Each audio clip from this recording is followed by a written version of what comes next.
Welcome to iRacing's newest track, Portland, where traction is at a premium.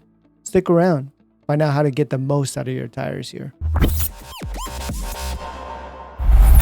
Use these track temps to make sure you're using the same conditions for accurate lap time comparison. As usual, first we watch the lap and then we analyze. As you're watching the lap, I encourage you to pay attention to the brake markers, to the car placement for certain corners, what corners are being prioritized, and what curbs are being utilized and which ones are being avoided.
As we approach T1, we're on the lookout for the 400 board and braking right before the 400 board.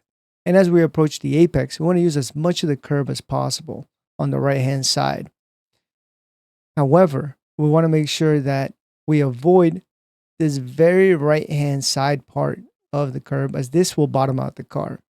Another thing to keep in mind is that we want to keep the car to as much to the right as possible and only slightly clip this curb. Too much and the car will bounce, be unstable, and hit traction control. And lastly, on exit, we want to run out as far as possible onto this curb without triggering the traction control.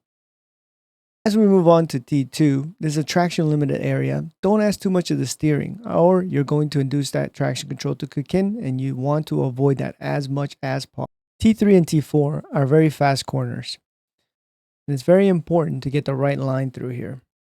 And although you're going to want to find the best braking markers here, you can use the marshal's post, you can use the dirt here on the left hand side. It's going to be more about your vision being at the apex so that you can judge when to turn in, which is much more important than getting on the brakes at the right specific moment. The other thing that's important about the brakes is to be soft on the brakes through this whole sector. You want to make sure you're grazing this curb. Don't use too much of these curbs. They're very high. They make the car very unstable. You're sweeping through here, and at some point, before you get to this curb, you're going to want to get on throttle. And the only way to know that is to look at the apex, look at the exit, and just feel about whether the car is ready for. Is it rotated enough in order for you to get on throttle? This is the hardest part for newer drivers because it is a feeling that you're getting, whether the car is ready or not. And naturally, the car should go to the edge of the track, stay off of the curbs as much as possible. Then you're back in towards the apex, just grazing the curbs again. This curb specifically is very high, although it doesn't look it, it's very high, and it will make the rear snap out. So therefore, graze it and then use most of the track on the left-hand side, not all. Because if you use all of it, then you're going to be sacrificing your entry into the next corner and you will lose a lot of time. As we approach T6, most important thing is keeping it tight. With some other cars, naturally, you're going to be able to carry more speed with more downforce. But with a GT3 car, we're basically just trying to hug this as much as possible. This is where the rear of the car is extremely sensitive. And the traction control is going to want to kick in. You saw me kind of release the throttle a little bit right before, about 5%. And that was just to stay off the traction control. As soon as the traction control hits and you get on that traction control, the rear tires are going to overheat, and then you're going to have a tough time the rest of the track, especially this next corner. The best braking marker that I've found for the following right-hander here is this discoloration that's present.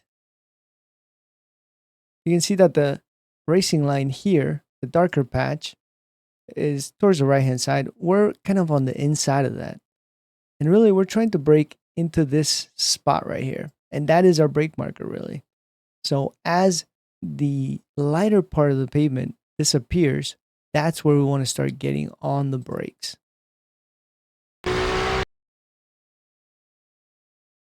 And as we get on the brakes, it's fairly light on the brakes. It's a very late turn in because what we're trying to do is open this up and almost late apex this because the following straight is very long. We want to use we want to take as much speed as possible through this corner and want to use all of the track, which is up to about half this curve. Now you can see me take more, which you can. However, you're going to activate the traction control in the car. And you're going to lose a little bit of top speed. But if you carried more speed, it kind of washes out. But I suggest trying to aim for not hitting that curve. Again, these curves are just kind of grazing them. We're following the wall through here, staying tight.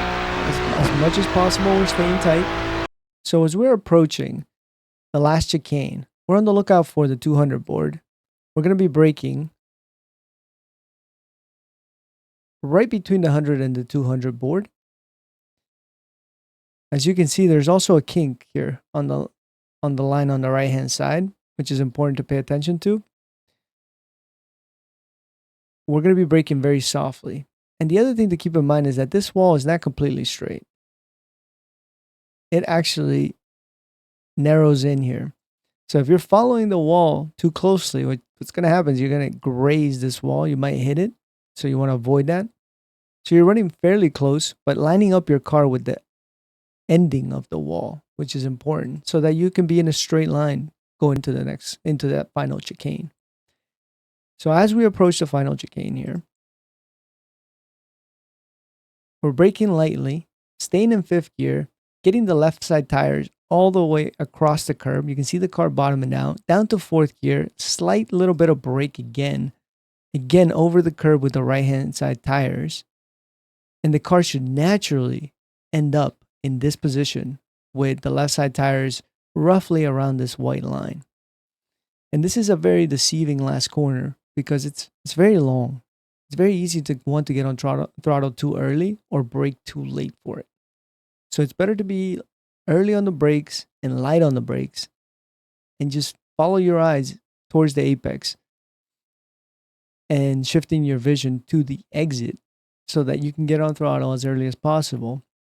But when you get on throttle, it can't be a very hard throttle. It's got to be confidence, but it's got to be smooth. And as we brake, one of the things that we want to keep in mind here is that this curb right here is huge. If you take more than I did here, the car is going to launch up into space. And you are going to end up more than likely into this wall here. So be very careful not to drift out wide. It's very tempting to carry a lot of speed through the chicane. Don't do it. Be conservative. Maximize your exit out of this following corner, which is most important. So try to use about this much in terms of edge of track.